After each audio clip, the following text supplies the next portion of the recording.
Ya, selamat siang semuanya. Kali ini kita akan ngebahas Alkitab tidak pernah berubah. Mari kita lihat video berikut ini.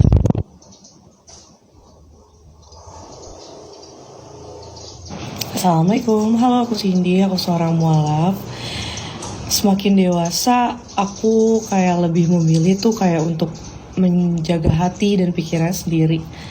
Dulu aku terlalu mikirin banyak banget hal, apa kata orang, terus apa yang belum aku punya, dan kenapa hidup aku tuh kayak beda sama orang lain. Ya membanding-bandingkan sih sebenarnya lebih tepatnya. Tapi semakin aku menjalani hidup, aku sadar satu hal, kalau hati dan pikiran kita tenang tuh hidup itu nggak kerasa berat terus. Sekarang aku mulai lebih menjaga diri aku sendiri, tidak terlalu memaksakan semuanya, tidak keras ke diri sendiri, dan ternyata hidup terasa jauh lebih ringan. Jujur ini kayak lebih tepatnya mungkin kayak bukan dari hal segi cerita aku tentang aku mualaf, bagaimana perjalananku, tapi jujur ini adalah salah satu perjalanan aku lah untuk aku menjadi mualaf. Makin kesini semakin ada cobaan, pernah ada masalah apapun itu ngebuat aku jadi lebih dari perjalanan itu kayak perjalanan spiritual juga sih kalau menurut aku, nyambung ke ceritaku tentang pada saat itu atau sekarang pun. Jadi bukan maksudnya menghubung-hubungkan apapun dengan aku mualaf, tidak, tapi kayak pikiran, untuk menjaga pikiran aku yang overthinking dan segala macamnya itu aku ceritain itu susah banget. Jadi mungkin ada sesuatu hal yang mengantarkanku juga gitu ke aku yang berubah gitu. Jadi kalau misalkan kayak ada hubungannya juga sih menurut aku dari perjalanan aku sekitaran mualaf yang aku ceritakan. Jadi ini juga adalah perjalanan aku kayak, aku ngerasa diri aku juga ada perubahan ya. Diri aku merasa lebih tidak memikirkan banyak hal. Kadang aku tuh susah banget untuk gak mikirin banyak hal, walaupun kadang kita mau tidur ataupun apa tuh inget lagi dan segala macam, ada masalah apa ini dan ada apa lagi nih besok ya di kepala aku itu orangnya overthinking banget lah. Tapi dari segi perjalanan aku juga nemuin spiritual yang bikin aku tenang. Mungkin pada saat aku sholat, pada saat aku bercerita dengan Allah gitu, walaupun Allah nggak menjawab ya, maksudnya menjawab dalam arti itu nggak menjawab kalau doa kita langsung terkabul, enggak. Kadang-kadang manusia ini ya salahnya tuh pinginnya ketika kita sholat, ketika kita sudah religius sekali ya anggapannya, terus doa-doa kita tuh harus dijabah gitu ya, tergantung kitanya seperti apa juga gitu. Ketika kita membutuhkan, apakah saat dibutuhkan gitu, atau membutuhkan saat dibutuhkan aja gitu. Jadi banyak hal yang kayak kita juga harus mikir gitu ke situ. Dan kita aja bisa sabar menghadapi dunia ya, kita juga harus bisa sabar menunggu kayak ya mungkin Allah belum waktunya hari ini, mungkin besok atau mungkin kapanpun itu. Nah cuman itulah manusia itu kadang susah banget untuk sabarnya gak sih gitu. Proyektor, mulai sekarang pemilikmu tidak membutuhkanmu lagi. Mereka bisa langsung menggunakan aku. Aplikasi ini bisa dengan mudah mengubahku menjadi proyek gitu. Katanya dalam Injil dan Taurat ada nama Nabi Muhammad, tapi sekarang kitab asli hilang. Berarti kelihatannya tajam, tapi ini salah paham konsep wahyu.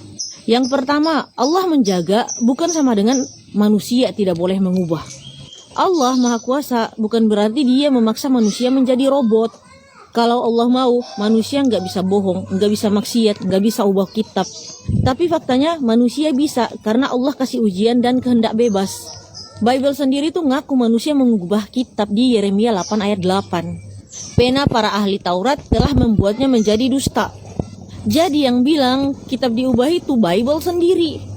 Jadi perubahan kitab itu bukti manusia itu durhaka, bukan bukti Allah lemah. Yang kedua, Allah memang tidak berjanji menjaga kitab sebelum Al-Quran. Ini poin yang kalian sering gak tahu. Allah itu berjanji hanya menjaga Al-Quran, bukan menjaga kitab sebelumnya.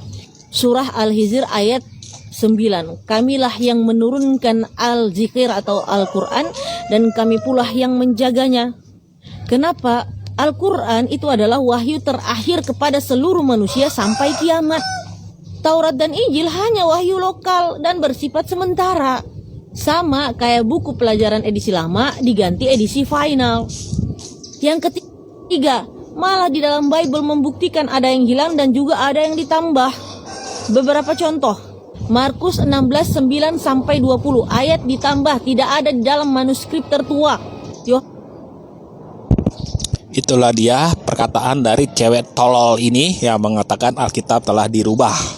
Kata cewek tolol ini, oke? Oke.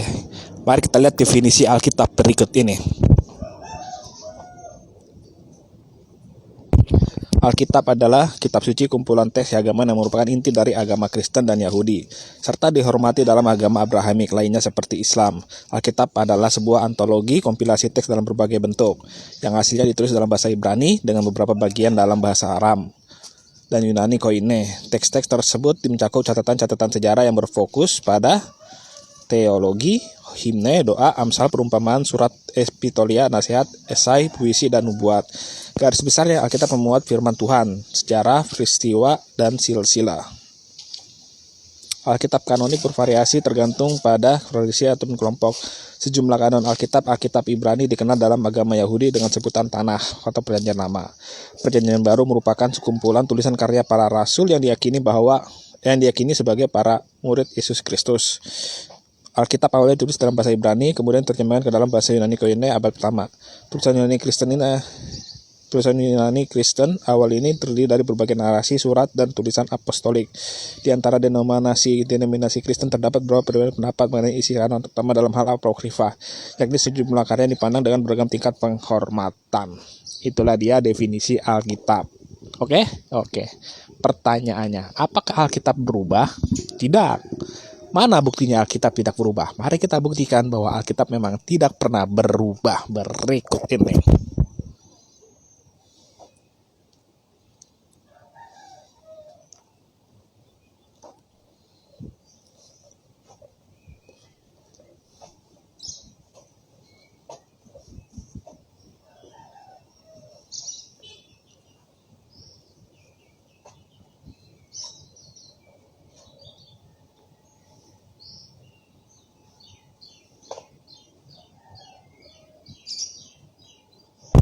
Yesaya 40 ayat 8. Tetapi firman Allah kita tetap untuk selama-lamanya.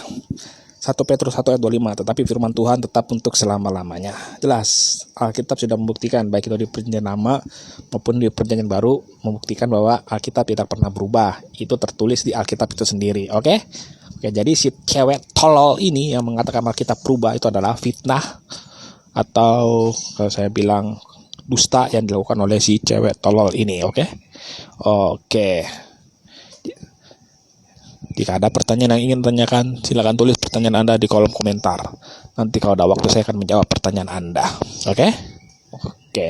Itu saja jawaban dari saya untuk hari ini. Sekian dan terima kasih.